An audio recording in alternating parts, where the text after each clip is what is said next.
Okay. Hi Jim, we're back. I'm sorry, my phone ran out of memory. We were talking about tapes, we had to use Karyn's iPhone. Anyhow, she probably has 20 times much more memory than I do.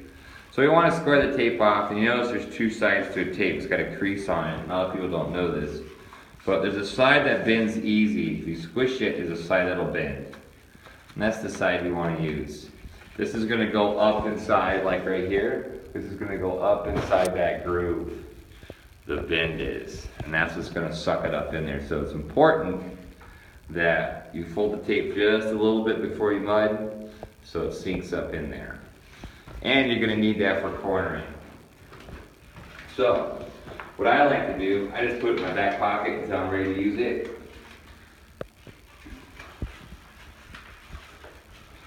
It gives you a big tail. And then, what we're doing here is we're taking the knife and we're putting our mud right here. Okay? That's why we use taping knives. So I'm going to get it. Notice the thickness of my mud is on this end, not that end. And you're just going to get right on your beam and you're going to run it. And if you're doing sealing, it's going to fall. There's nothing you can do about it.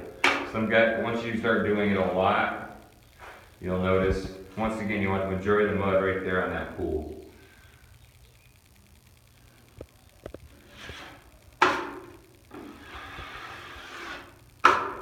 And when you first start,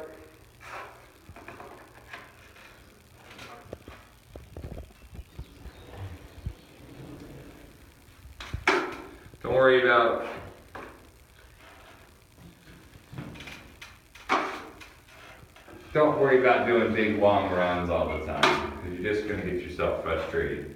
But you want to get plenty of mud up there, so you might even have to do 2 passes like I'm doing now. Especially if it's a little bit wet, it likes to fall. But we want it wet so the tape sticks.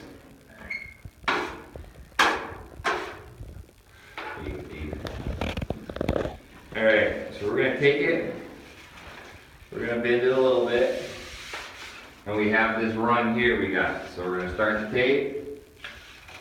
If you hold it with the bend, it'll make it stiff for you. So that way you can control it better with your knife. So you start rear,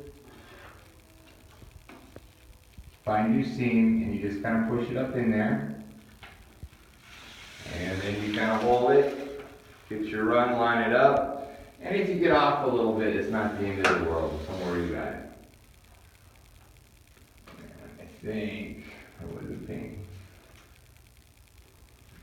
I don't know if it takes, yeah, we're good, we're fine.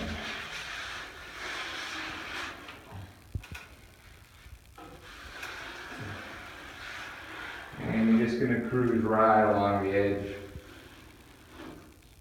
until you get it.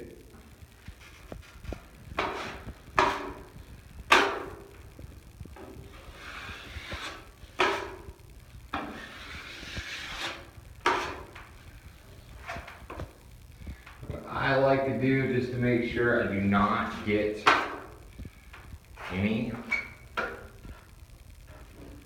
bubbles, I run mud on the outside so it dries all evenly. That way you get moisture on both sides.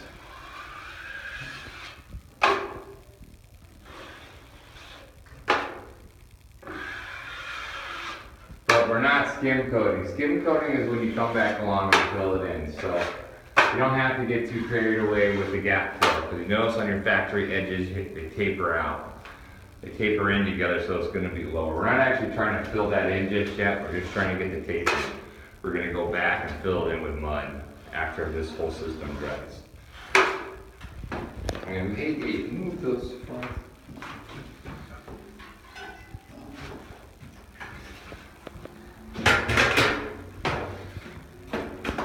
So we're going to peel just a little bit off. Don't peel too much, because if you get too much going, the way of the mud will end up peeling the whole thing off and you get really frustrated.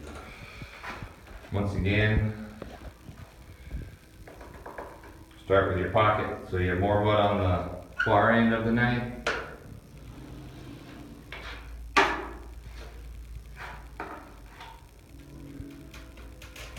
And I'm going a little bit slow here for you so you kind of can see more what I'm doing. Like say you want more mud and you're gonna lay it, and as you're troweling along, you get it on there. And then you just go back and smooth it out. And if you're missing a couple spots, no big deal, just fill them in.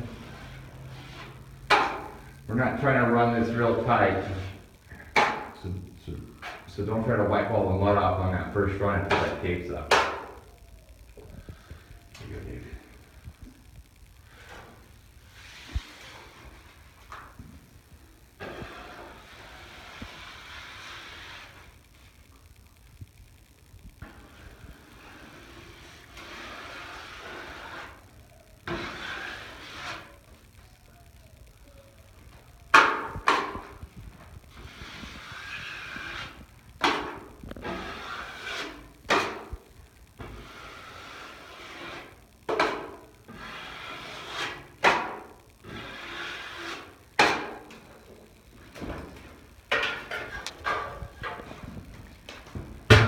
And we're going to run this all the way to this joint here.